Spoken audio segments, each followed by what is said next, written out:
Hola Eduardo Costantini, muchas gracias por Una recibir alegría Hablemos de otra tenerte cosa. acá. Fundador En nuestra segunda casa, ¿no? Casi la primera para mí, ¿no? fundador del asombro. Museo de Arte Latinoamericano de Buenos Aires, ya hace casi 20 años. Sí, que empezamos en el 97, las obras, ¿no? Calculá. Y lo terminamos en septiembre del 2001. Sí. Ya hace 20 años, ¿te das cuenta? Vamos a recorrer y vamos a charlar durante la próxima hora del Malva. Claro, sin duda.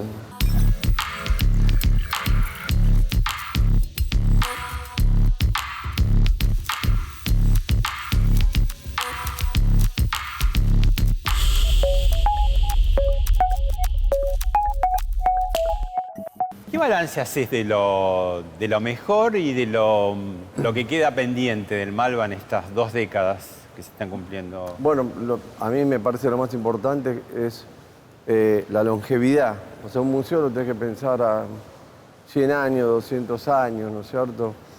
Y el hecho que Malva tenga ya 20 años habla de una consistencia, ¿no? Una permanencia.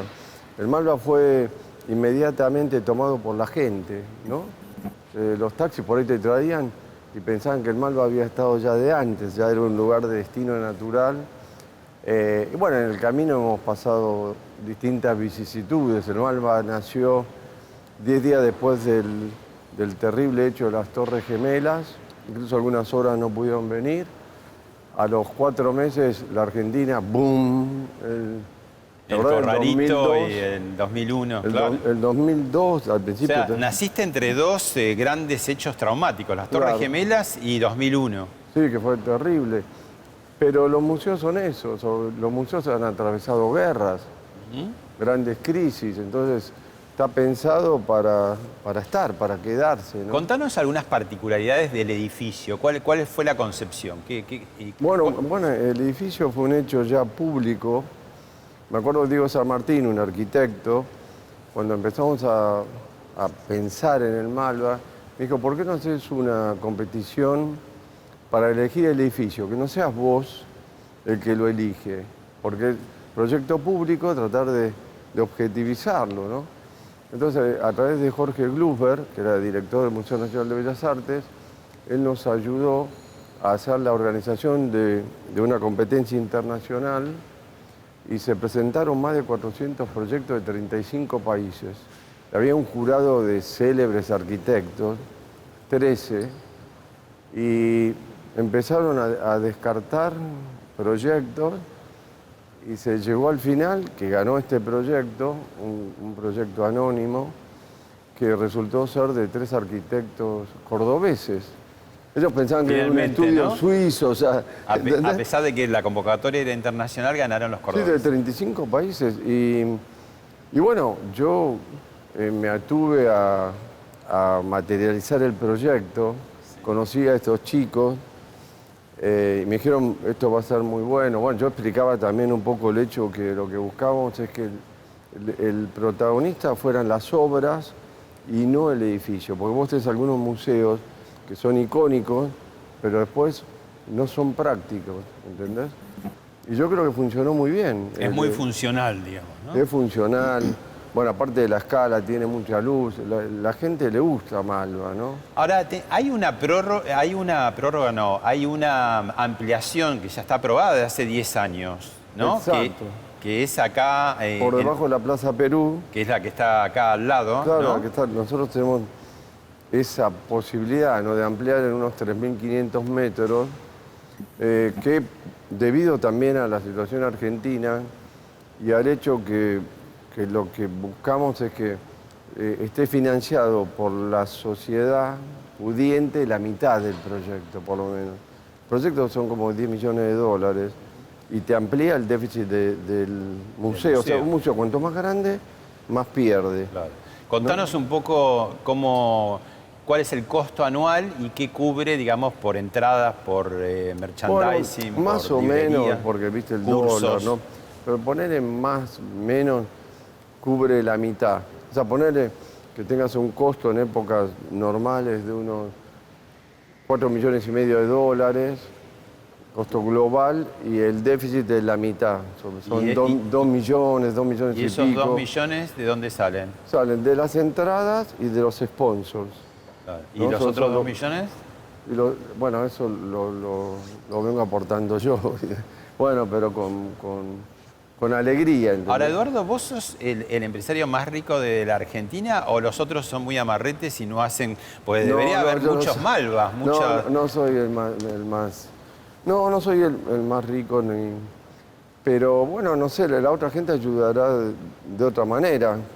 Tal vez para otras causas, no se puede jugar. no tienen los empresarios argentinos, como por ejemplo en Estados Unidos, que tienen una inclinación hacia las cosas de cultura muy fuerte, ¿no? De sponsorearlas, de Bueno, armar, de ser hacedores, de pegarse a cosas. No, pero eso es aplicable a todo, te diría. Para ser más honesto, vos tenés grandes hospitales públicos en Estados Unidos, grandes universidades, grandes Bancados centros por de investigación, empresarios. grandes museos. O sea, yo creo que hay más tendencia a la responsabilidad social, ¿no? Del empresario, de la sociedad en general, ¿no? Entonces yo creo que... ¿Qué es? ¿Por una cosa por idiosincrasia latina versus idiosincrasia Sin anglosajona, por decirte? Para mí es un tema cultural. Tenés muchas causas, ¿no? Una de ellas es cultural. Después ellos le dan más peso relativo a la sociedad, a la comunidad, frente a la familia. La familia es importante, pero nosotros pensamos que cumpliendo con la familia, en general, ¿no? Es una simplificación, estamos cumpliendo con un mandato. Entonces dejás toda la familia, ¿viste? Entonces la plata queda en casa, en la mayoría de los casos. ¿Eh? Y la plata queda en casa, entonces. en la Claro, mayoría. queda dentro. Y bueno, el padrino, digamos. O sea, es muy patriarcal, ¿entendés? Luego tenés también temas fiscales que son importantes. ¿No desgrava acá lo cultural? No desgrava. Ese es un error, ¿no? Claro, Porque, tenés temas legales, o sea, ahora se está abriendo, pero vos hasta hace poco tenías la obligación de dejar todo tu dinero a tus herederos forzosos, que es la familia. Claro. Ahora tenés el 33% que vos podés destinarlo, en cambio, en el exterior, vos el 100% de tu patrimonio lo dejás de acuerdo a tu voluntad, ¿entendés? Nuevamente, el peso de la familia, ¿entendés? Son Eduardo, cosas- vamos a en esta hora recorrer lo que se pueda de tu museo. ¿Cuántas obras hay Bueno, hay más de 1000, pero en exposición? no, en exposición deben haber, en este piso más o menos unas 250 obras. Sí. Y Lo que pasa es que cada 2 años hacemos una nueva apuesta de la colección. Entonces el curador puede estar cambiando algunas obras, seguro, ¿no? Hay algunas obras que son capitales que no las negociamos. Digo, no, bueno, Están siempre. estas las tenés que poner. claro, sí.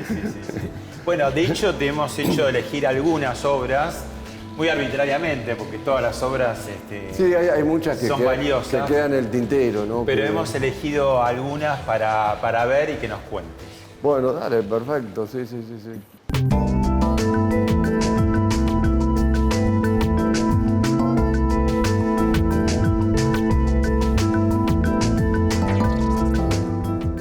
Bueno, acá estamos frente a uno de los grandes íconos del Malva, que es un Frida Kahlo, ¿no? Bueno, sin duda. Bueno, esta obra es reconocida en el mundo, ¿no? O sea, Frida es una artista que es muy reconocida en todo el planeta. En realidad, bueno, ella casada con Diego Rivera. Diego Rivera era la figura, el pintor más importante de México, para mí el pintor más importante de Latinoamérica, una persona grande físicamente, que se expresaba en obras gigantescas, los murales, y Frida, mucho menor que él, trabajaba en ese formato, tuvo la capacidad psicológica y creativa de crear su propia pintura, o sea, tenía su propia historia personal. Además con sus problemas físicos y de enfermedades Sí, también muy duras, ¿no? Padeciendo muy mucho. duro. Y fue la única pintora que en esa época, después otras le imitaron, que hizo de la pintura su propia biografía, la volcó a través de la pintura, ¿no? Era un autorretratista increíble, o sea, técnicamente tiene un nivel totalmente internacional, aparte no solamente de la técnica, pero la expresión de las obras te inspiran, te conmueven. Bueno, en este caso, esta obra pertenecía a la colección IBM, es del año 42, en realidad el modernismo nació en la primera década del siglo pasado, y a través de los años Frida fue siendo reconocida más y más. Incluso el primer director del MoMA le compró una obra que tenía en su departamento que le pagó $200. Y esta obra, que como te digo perteneció a la colección IBM, que vendió 2 obras increíbles latinoamericanas, hizo récord de arte latinoamericano durante 7 años, del 95 al 2002, ¿no es cierto? Pionera del feminismo, incluso desafía con el vello, ¿no? en la comisura. Para esa época también sería como... Bueno, sí, ella fue una vanguard, una persona que creó su propia identidad, ¿no es cierto? Una identidad mexicana, ¿no? Y que también pertenecía a la tierra mexicana, a los animales mexicanos, la cultura mexicana, ¿no? Bueno, que México tiene eso, ¿no? O sea, México, ves toda la historia de México, la ves volcada en la realidad, en las calles, ¿no? Es algo que sin duda a nosotros nos falta, ¿no? Bueno, vamos a seguir recorriendo, pero nos hemos detenido y nos vamos a quedar un rato acá porque los temas que vamos a tratar tienen que ver bastante con esta obra. Preséntala, por favor, Eduardo. Esta obra es de Berni, para mí el artista más importante de la Argentina. Es sobre el realismo social, o sea, todo su arte habla de la desigualdad social, ¿no? Esta se llama Manifestación, es del año 34, ¿no? Claro, esto acá fue la repercusión de la Gran Depresión Mundial del 29 y largos años de la década del 30, donde a la Argentina la afectó enormemente. Y entonces acá hay gente pidiendo pan y trabajo, ¿no es cierto? Entonces él lo plasma de esta manera en una obra que el soporte son bolsas de alpillera, ¿no es cierto? Las bolsas que se utilizan en el puerto para la carga, ¿no? Esto de acá también viene influido por el muralismo mexicano, que también es realismo social, ¿no? Tiene familiaridad con Siqueiros, ¿no? Un poco también. Claro, sí, con Siqueiros, con los 3 grandes, ¿no? Del muralismo. Ahora, esa consigna ya casi de 90 años, pan y trabajo, sigue más vigente que nunca, cada vez más, podríamos decir. Lamentablemente sí, digamos, en la Argentina la pobreza ha ido en aumento, y los subsidios y la falta de trabajo, ¿no? Bueno, lo importante acá es que la gente está pidiendo trabajar, ¿no? No es gente inactiva, sino es gente de trabajo, ¿no?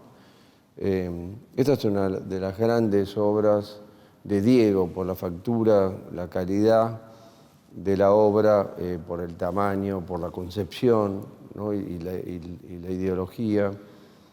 Y de alguna manera también habla de la desigualdad que se ha hecho presente a través de la pandemia. La pandemia ha aumentado la desigualdad mundial, ¿no? Hay más de 100 millones de personas pobres, ¿no? Que a partir de la pandemia, y también ves el privilegio de las naciones desarrolladas por el desarrollo de la vacuna, la cantidad de recursos que el Estado tuvo para apoyar al sector privado, que entró en un coma inducido, que los países pobres nos faltan las vacunas, no tenemos los recursos suficientes y ha aumentado la pobreza, ¿no? Claramente, bueno, enormemente, ¿no? Entonces, tiene su expresión en este siglo XXI, ¿no? ¿Qué oportunidades daría, si es que las hay, la pandemia para el mundo del trabajo? Y después te pregunto cómo lo cómo lo cambió, cómo lo está cambiando al mundo del arte en particular. Bueno, para el mundo del trabajo lo que pasa es que la pandemia, en el periodo de la pandemia, también está cruzado, y venía de antes, por un enorme avance innovativo tecnológico gigante, ¿no? Que aumenta la productividad de la economía mundial, la otra cara, por eso te digo, y que la pandemia, al recluir a las familias, ha hecho que toda una franja de la economía se haya acelerado. O sea, hemos cambiado la forma de comprar, la forma de comunicarnos, ¿no? Los streamings, la llamada a distancia, el teletrabajo, ¿no? Y eso ha acelerado las criptomonedas, ¿no? Todo ese mundo a través de la computadora ha hecho que toda una franja de la economía haya avanzado enormemente y haya sido un factor de creación de riqueza, y otra franja, que sería la vieja economía, que fue la más castigada temporariamente, ¿no? Vos como constructor, como desarrollador inmobiliario, ¿cómo pega la pandemia en ese sector?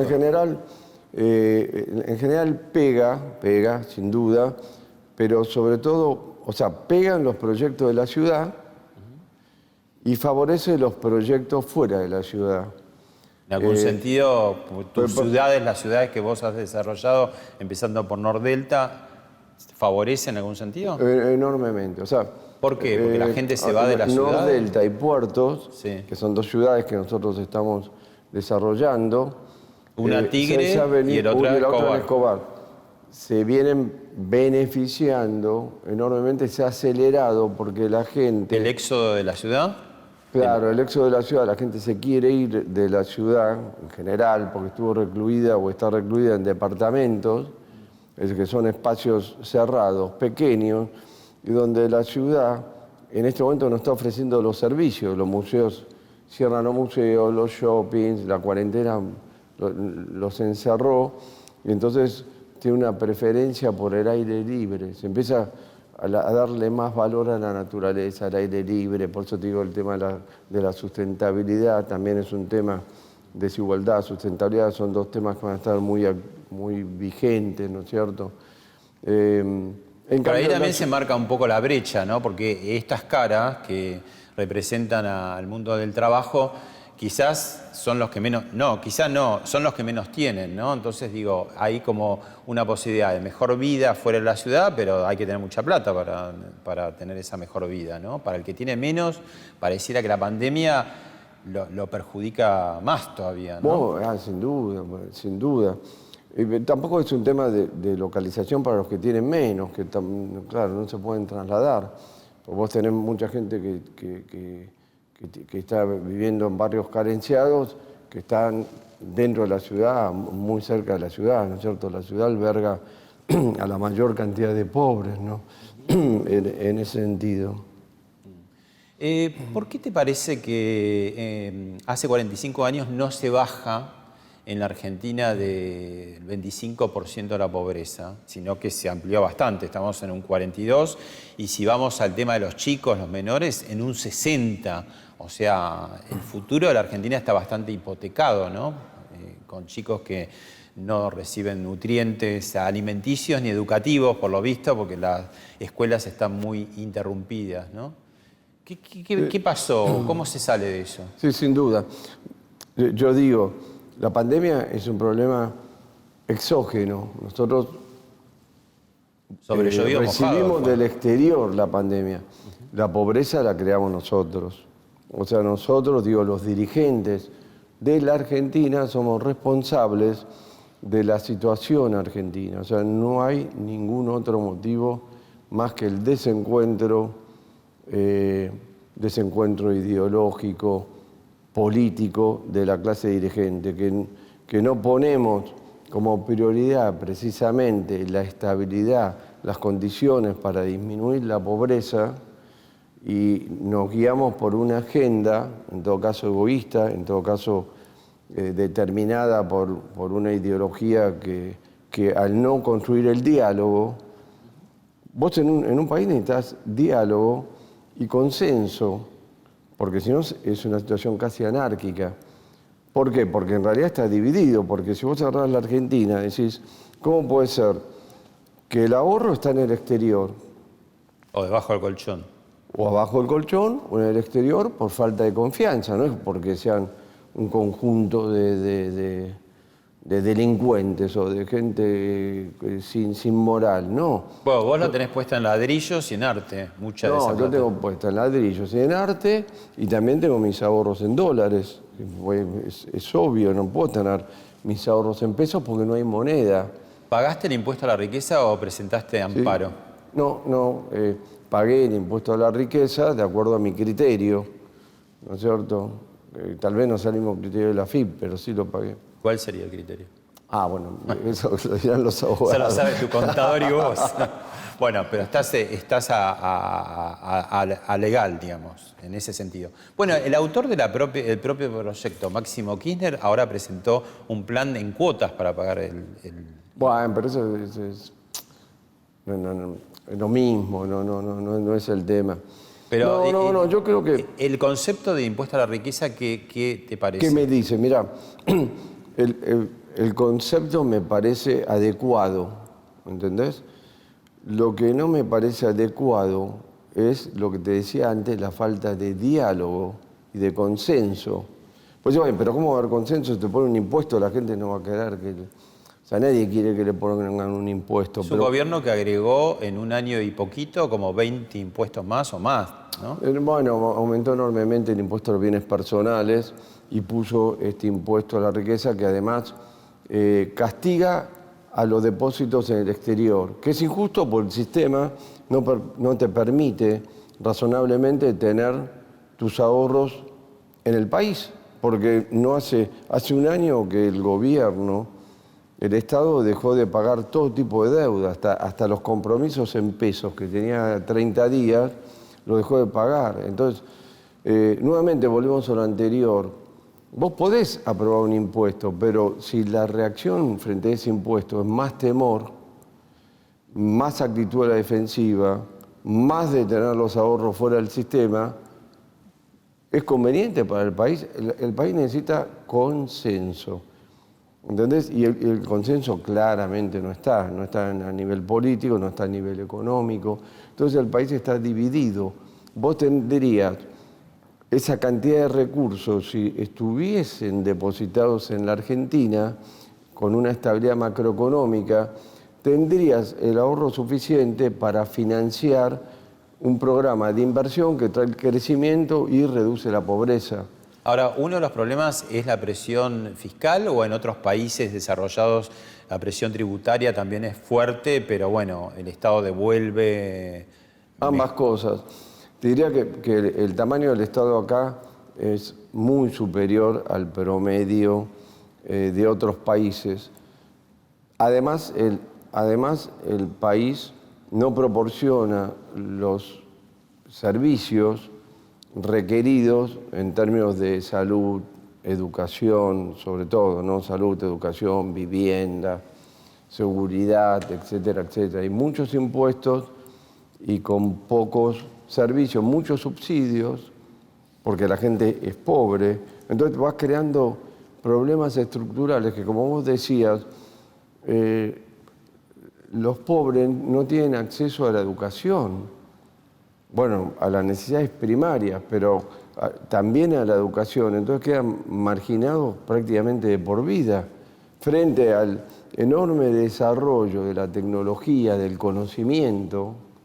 Hay una revolución del conocimiento, de la comunicación, ¿no es cierto? Entonces, en esta época, las diferencias, por supuesto que había diferencias de educación, etcétera, pero eran menores en cierta medida, porque el hombre no contaba con los recursos tecnológicos con los que hoy cuenta, ¿no es cierto? ¿Por qué tiene tan mala prensa o tan mala imagen el empresariado? ¿Es por defectos propios, por prejuicios ideológicos, por ambas cosas? ¿Por qué en la Argentina el empresariado no goza de una imagen? Yo te diría que es un problema endémico. Yo te digo... ¿Es de la Argentina? ¿Es en general? No, es más de la Argentina.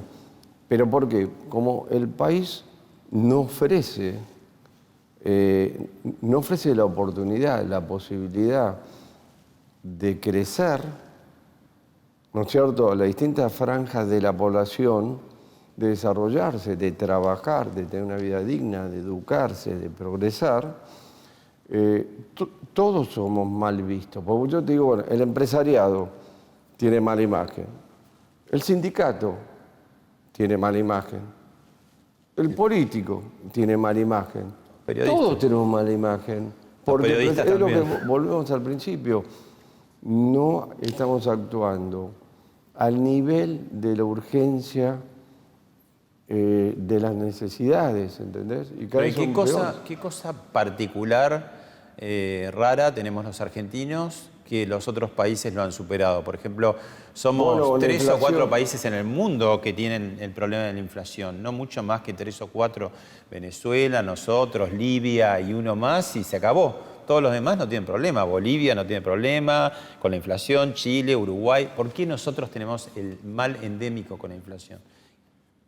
Bueno, hay causas muy profundas, digamos, pero todo lo que dije antes, pues en realidad el acuerdo, ¿qué tendría que ser? Primero tendría que ver, bueno, vamos a tener una estabilidad en la economía. Si no hay estabilidad en la economía, no puedes crecer, hay pobreza, para ser muy sencillos. Ahora, la estabilidad en la economía significa orden, significa control de gastos, significa no emitir, y eso significa restricciones adicionales que hay parte de la política que no los admite de por sí. ¿Y por qué? Dice, porque eso es ajuste. Sí. Si vos decís ajuste, Martínez de Oz, neoliberalismo, ¿no? Y no orden, porque si vos no tenés estabilidad de precios, luego el mal es peor. Se profundiza. ¿Y por qué habiendo pasado tantas ideologías distintas, radicales, conservadores, peronistas, dictaduras, o sea, hemos probado y todos finalmente abrevan en el mismo mal endémico de la inflación? Nadie le pudo, Macri cuando llegó en 2015 dijo lo arreglo es facilísimo y terminó con una inflación del 50 y pico %, ¿no? Ahora este gobierno también la tiene. ¿Cuál es el secreto de que todos, ahí no hay grieta, o sea, todos somos horribles con el tema de la inflación, no la resolvemos? ¿Por qué? Porque somos paternalistas, populistas, porque vos tomás un ejemplo cualquiera, Macri. O sea, Macri dice, bueno, yo no puedo reducir el gasto público en 2 días, porque voy a tener un costo social enorme, entonces lo voy a hacer gradual. Lo que pasa es que gradual no te da, porque si vos tenés un paciente donde tiene una infección generalizada, no le puedes dar una aspirina, por decir algo, digamos, ¿no? O sea, vos tenés que hacer algo mucho más profundo y nuevamente con acuerdo político. O sea, no pensando la agenda de la semana, y no el político, el contrario, pensar que cuando te equivocás él después va a sumar para ser presidente. Yo creo que lo que más estamos necesitando sería un presidente de transición.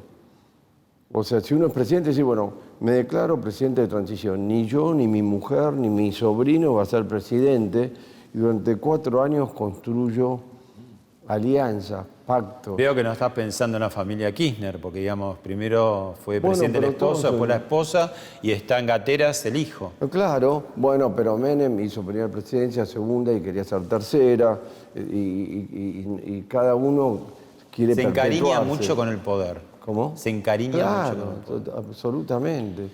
Y entonces se pierde la prioridad. La prioridad es el desorden en que vivimos, un Estado enorme, impuestos altísimos, el dinero en el exterior, inflación enorme, baja inversión.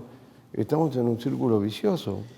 Eduardo, te propongo que sigamos recorriendo un poco con esta temática también. Vemos algunas obras y volvemos a la charla. Vale, muchas gracias.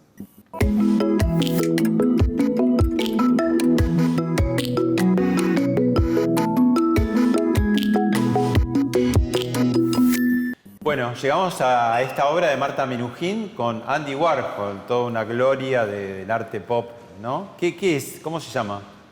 Bueno, esta es una obra efectivamente del periodo pop donde Marta Minujín le propone un negocio a Andy Warhol que es pagar la deuda externa argentina con maíz en este caso, ¿no? Con cereales. Nuestro ¿no? oro. Menos mal que Andy le acepta, aunque con cara no está muy convencido en su cara. Claro, porque no sé si es un buen negocio para, en este caso sería como Estados Unidos, ¿no? Ahí están enemistados, acá están negociando, ¿no? Y acá, ¿Y la obra? Acá lo recibió. Ahí lo recibió finalmente. ¿Y la obra son fotos, son gigantografías? No, son fotos. En realidad Marta tiene varias fotos y en este caso hizo un tríptico, ¿no? La secuencia. Bueno, es una obra muy interesante porque cuenta un poco, como te decía, la historia argentina, ¿no? Sí. Y está hecho de una manera pop también, Claro. que fue el movimiento más importante del periodo post-contemporáneo, ¿no? Exactamente. Que si bien nació en Inglaterra, tomó cuerpo en Estados Unidos y sobre todo a través de Y Andy ella Warhol. siempre, además, está muy conectada con la actualidad. Viste que ahora está preparando el Big Ben derribado. Bueno, ya derribó varios, el obelisco, la torre de la Estatua de la Libertad. Siempre está como muy Sí, movilizada. muy a la avanzada, ¿no? Sí, sí, Y en ese momento con el Ditela, ¿no? La Argentina tuvo una fuente de creatividad y ella estaba también a la vanguardia de la corriente internacional, ¿no? Como lo demuestra esta obra, ¿no? Bueno, sigamos. Ok.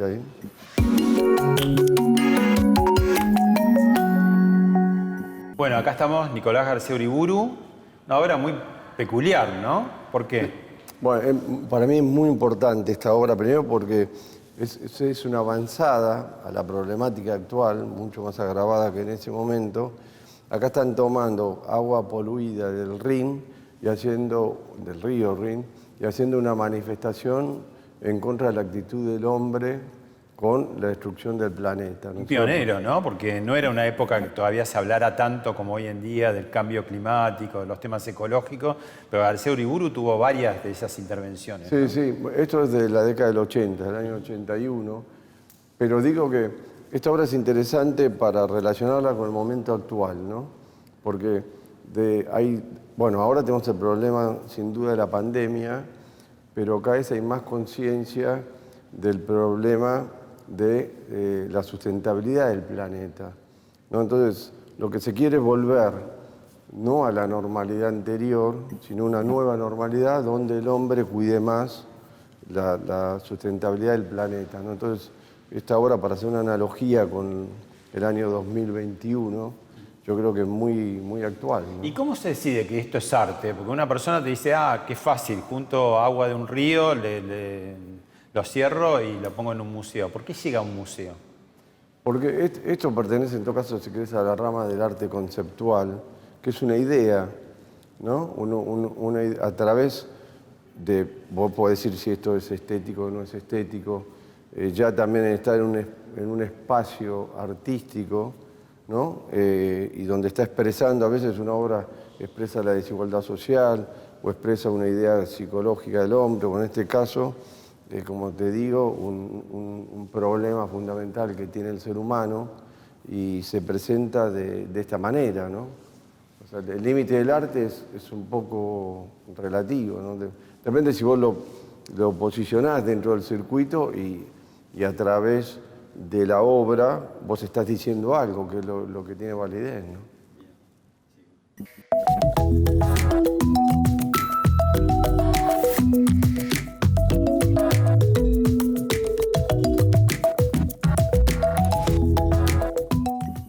Bueno, otra de las obras muy características del Malva, ¿no? Tarsila do Amaral. Así es. ¿Y cuáles Los atributos, ¿qué es lo que pasa con esta claro, obra? que es tan llamativa, ¿no? Bueno, esta obra, en realidad es la obra más importante del Malva. ¿No? ¿Por qué?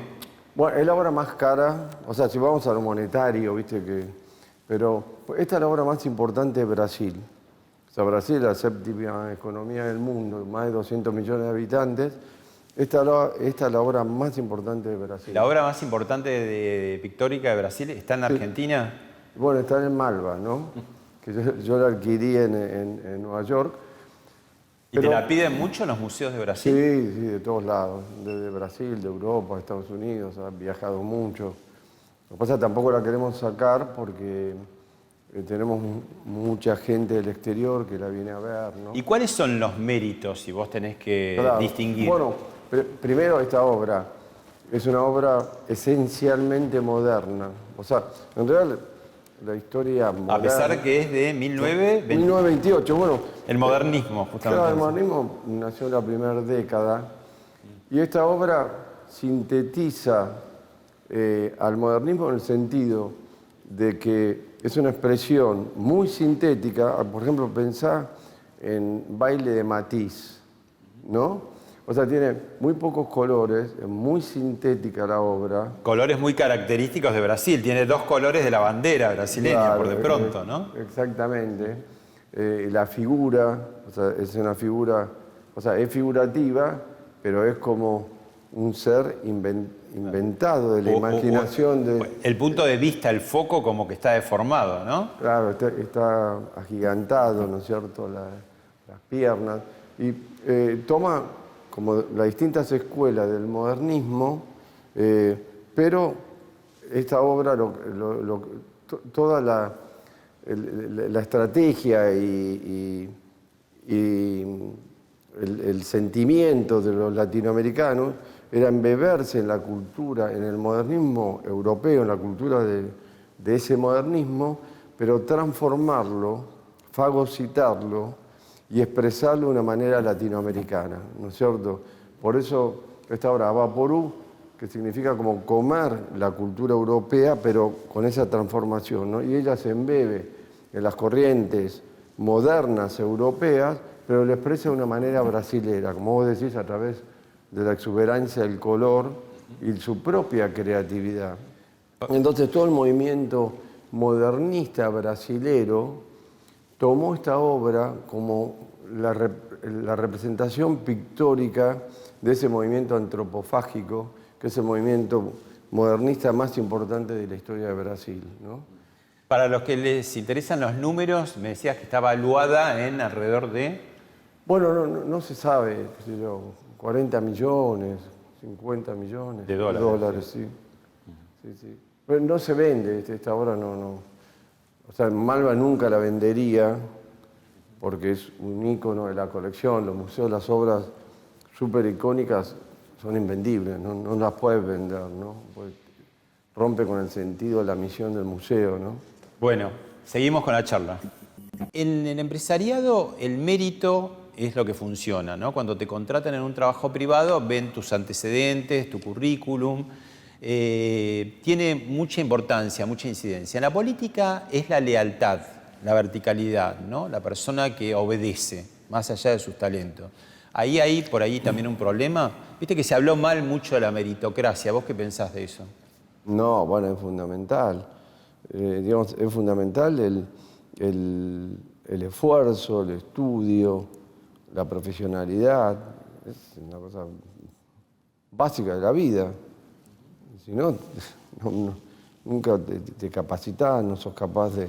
¿Y por qué te parece que se convirtió en mala palabra para la política? Porque en los últimos tiempos, cuando se habló de meritocracia, claro, siempre se dice, estarás de acuerdo, siempre que partamos de un pie de igualdad, de un piso de igualdad, ¿no? Porque si no, claro, el que nació en cuna rica tiene muchas más posibilidades de desarrollarse que alguien que nació en cuna pobre, ¿no?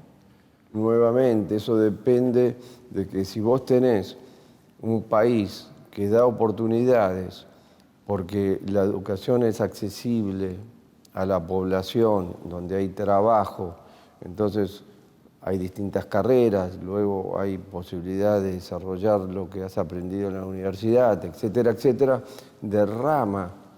Pero ya no estás hablando de la Argentina actual, por lo menos. En algún momento pudo haber sido eso que vos decís, la Argentina, pero la Argentina ya está muy lejos de ser eso que vos decís, ¿no? Bueno, siempre volvemos a lo mismo, ¿viste? Si vos entras en un círculo vicioso, los problemas ya son endémicos en general, ¿no es cierto?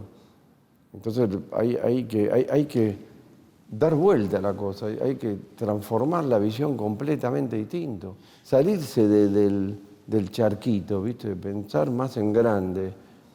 Vos hablás, que me parece un concepto interesante, y explícalo, de la curva de aprendizaje.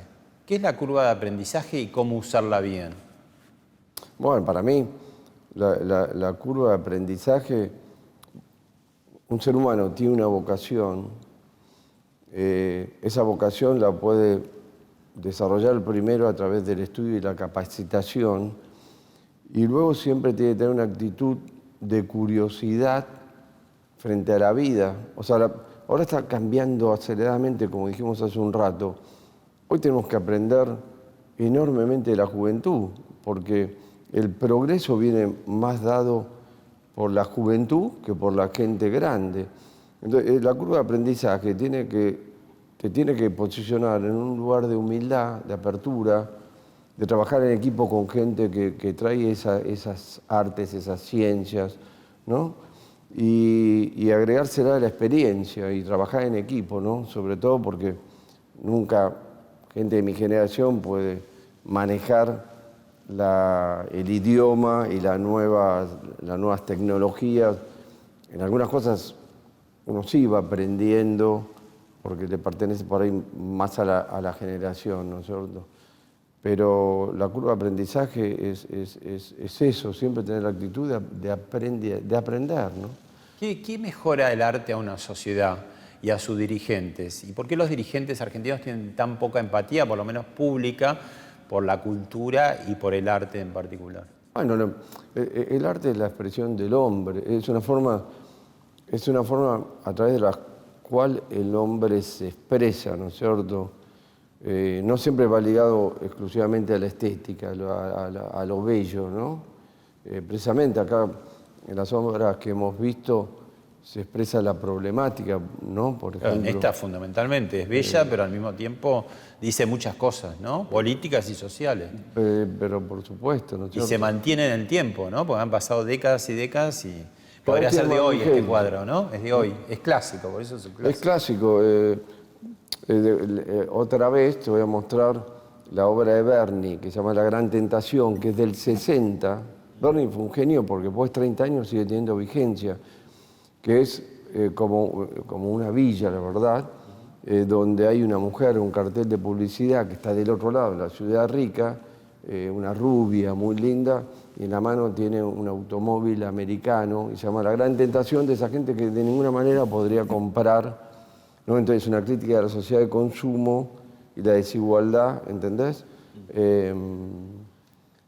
Y entonces es siempre el mismo tema de acá, de no poder ser inclusivos, ¿no es cierto? Eduardo, para seguir nutriéndonos, te propongo hacer otra recorrida. Bueno.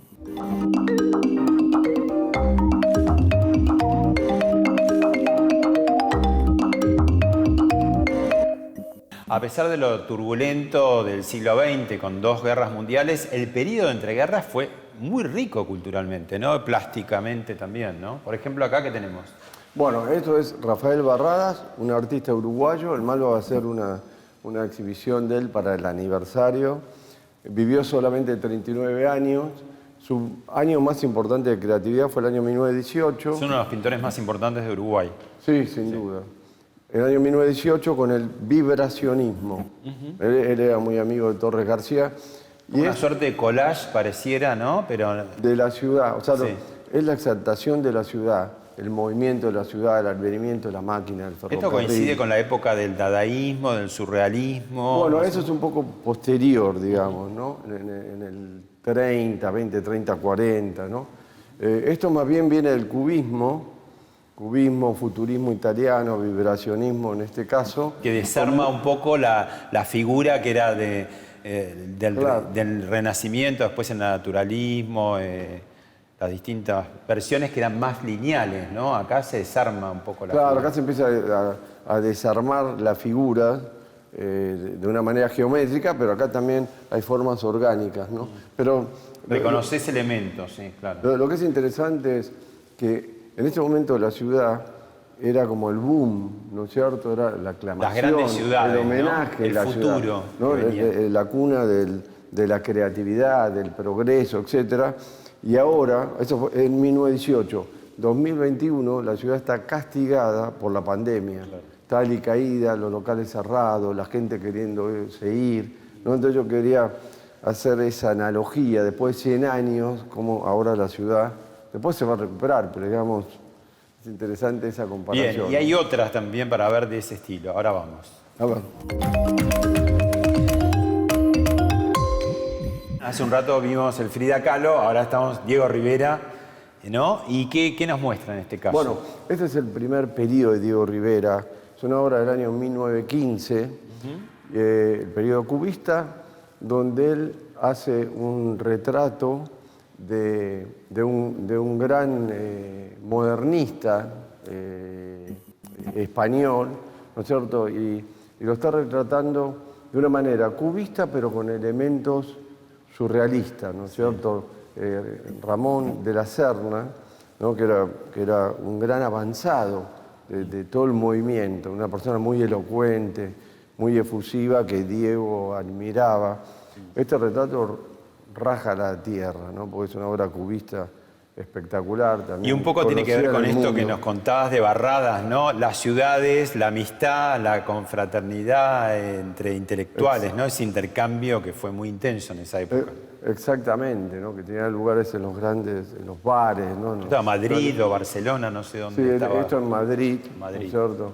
Y acá están todos los elementos es como una biografía de Ramón de la Serna, ¿no es cierto? Que coleccionaba armas, bueno, son detalles pero no es el cubismo ortodoxo de Picasso. Es como más blanda, ¿no? Y tiene colores muy amigables también. Claro, colores mucho más fuertes, elementos orgánicos, ¿no? Curvos, ¿no? Ya se va un poquito de ese formato ya más estructurado y estamos hablando del año 15. Esto también es una gran obra de Malva, ¿no?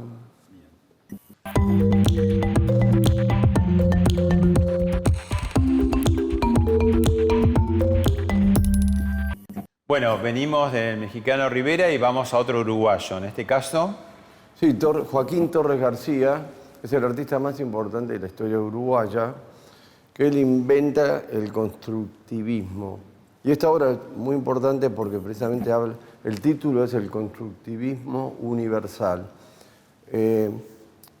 Torres García era una persona muy religiosa y metafísica, y aquí lo que plasma en la tela son los elementos vitales del hombre, o sea, el hombre, la mujer, el alimento, el pescado, la jarra, ¿no? El origen de la bebida, la casa, ¿no? Y es lo que nuevamente, como los distintos artistas del modernismo latinoamericano, quieren expresar la propia cultura, reafirmarla, ¿no? Él es el que dibujó el plano al revés, visto el continente americano desde el sur, ¿no? Donde que la gravitación está en el sur y no en el norte, ¿no? Y está muy vinculado al arte precolonial. Nuevamente, la búsqueda de la cultura, mira los colores, ¿no? y por eso también la complementaste con Claro, una en serie de realidad, piezas. lo hizo la curadora, fue Claro, una idea de sí, ella. sí. Pero además, fíjate que el ordenamiento de la pintura está hecho con trazos horizontales y verticales. Es monocromática. Bueno, Es monocromática, te da menos movimiento, más paz. Barradas, viste que es más el movimiento desordenado que te da. Pero en cambio esta no, es al estilo Mondrian. ¿Viste las obras de Mondrian? Esta es una gran obra de Torres, ¿no? Por el pedido, el tamaño y por la creatividad de él que lo lleva a este constructivismo universal, ¿no? Eduardo, te propongo una breve pausa y en el último bloque vamos a hablar de amor. El amor, bueno. Volvemos enseguida.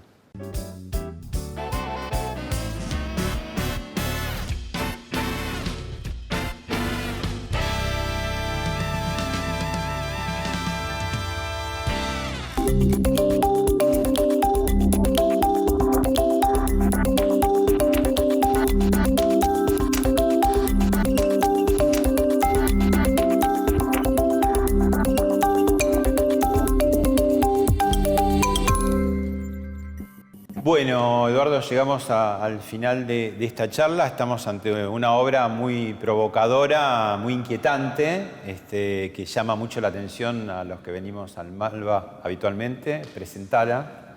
Bueno, esta es una obra de María Martins, es una artista brasilera, surrealista, la primera artista surrealista de Latinoamérica. En yeso, ¿no? Esto es en yeso, ella tiene una versión en bronce. El MoMA, Museo de Arte Moderno de Nueva York, tiene una obra más pequeña en bronce. Es la obra más importante de María Martins y habla del amor imposible entre el hombre y la mujer. Lo imposible se llama la obra. Sí, imposible. En realidad refiere a una relación que ella tuvo con Marcel Duchamp. Ella era embajadora. Ella era la mujer del embajador brasilero en Estados Unidos, vivía en Washington y viajaba a New York. Tenía un departamento y eventualmente ahí se desarrolló la historia de amor del amante Marcel Duchamp, que duró un tiempo, ¿no es cierto? Entonces esta obra habla un poco de la sensualidad del hombre y la mujer. El hombre sería ¿no? Claro, si uno se acerca y mira algunos detalles. Sin duda, sí, claro. Y es un amor que se devora a sí mismo, ¿no? Claro, tiene una expresión realmente de planta carnívora, muy fuerte, ¿no? ¿no es cierto? Claro. Habla del amor correspondido y no correspondido. ¿Y en tu vida que hubo más amores correspondidos o no correspondidos? ¿Cómo fue eso? No sé, hubo de todo, pero ahora estoy con el gran amor de mi vida, feliz y muy contento. Bueno, yo creo que lo más sublime del hombre es el amor, del hombre a la mujer, digo, ¿no es cierto? Y para amar tenés que estar dispuesto también a sufrir, ¿no? Tenés que abrirte y buscar tu gran amor, digamos, el gran amor de uno, ¿no? ¿Y ahora estás atravesando ese gran amor? Sí, ahora estoy con el gran amor de mi vida, estoy súper feliz, muy intenso también, ¿no? Muy cerca, muy compañeros, muy cómplices. ¿Qué pasa, algo que te hinchará, porque cada tanto el prejuicio, ¿no? Es decir, la diferencia de edad, ¿cómo funciona eso en la realidad, la diferencia de edad? Yo pienso que el amor en ese sentido es casi universal, ¿no? Es universal, no hay barreras, no hay vallas en el amor. No hay formatos preestablecidos. El amor es una energía que, como un imán, ¿viste? Que no se fijan en esas cosas, ¿no? Eso es lo lindo, ¿no? del amor. Si no, no sería amor. Vos tenés que enamorarte de una franja de edad, de una nacionalidad, de una religión. Bueno, entonces me parece que estaría demasiado formateado y supeditado. Yo creo que el amor va arriba y lo otro viene después. Después se acomoda. El tiempo acomoda el amor. El amor acomoda el tiempo, perdón, ¿no? Sin duda. Gracias, Eduardo. Gracias a vos.